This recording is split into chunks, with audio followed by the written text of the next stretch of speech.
Juwan Butler. Yeah, so I didn't really have much of a relationship with my dad. My mom and dad got divorced. I don't really have much of a memory of my dad.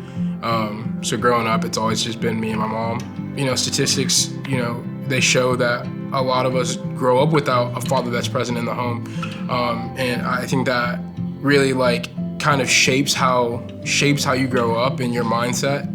The only time that I ever really felt like, man, I wish I had that was maybe growing up and in school when I see all the kids that are in school with their fathers, or we go on a field trip and they're walking around with their dads, or their dads got off work to come visit them at school or have lunch with them. I was okay. As soon as I started to get old enough to realize that I'm not like the other kids that have both parents in their homes. It was kind of the same time that I started coming to Hearts of Love Youth, and I met Pastor Brad.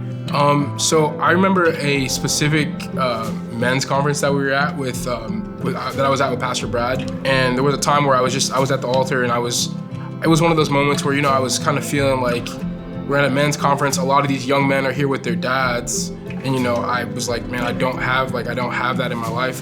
And I remember being at the altar. I think I remember crying a little bit, and I remember him just walking up to me and affirming me and being like, this is who you are in Christ. I affirm you right now as my spiritual son. I'm proud of you. I want the best for you. I'm not gonna let you fail at this thing called life. And I think it was something in me kind of clicked that was look, there's somebody that's proud of me. And he just kind of reaffirmed that I'm a son of Christ, but at the same time, I'm his spiritual son. I can rely on him and lean on him when things get tough. And then Anthony Trigoning. There's been some things that I've gone through in my life that I've really struggled with. And so there have been multiple times where I've had to call Anthony, late at night or whatever, and been like, dude, I need help. And he'll be like, all right, let's go sit down. We'll go sit down in the garage and we'll talk it out. So I think for me, he's definitely brought a sort of stability. Kyle Thompson definitely plays a big role in that. Kyle, and I hope he doesn't mind me sharing this, I know we're kind of in a similar situation as far as fathers go, and so I saw him as somebody that I could relate to, and hey, he's a little bit older than me, so I've seen that he's been where I've been, and just watching him develop into a husband, and a father, and just watching him break those generational curses, it's been amazing. So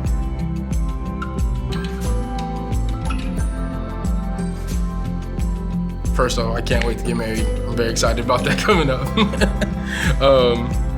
What's kind of in the back of my mind growing up was I'm not gonna be the worldly father that I had. There's something so powerful about just breaking that generational curse and starting a new lineage. I can't even describe it. I can't wait to be able to just lead my family and lead the generations that are gonna come out of my marriage. After we break this generational curse, or as we break this generational curse. So I'm just looking forward to it. I'm very excited, very blessed.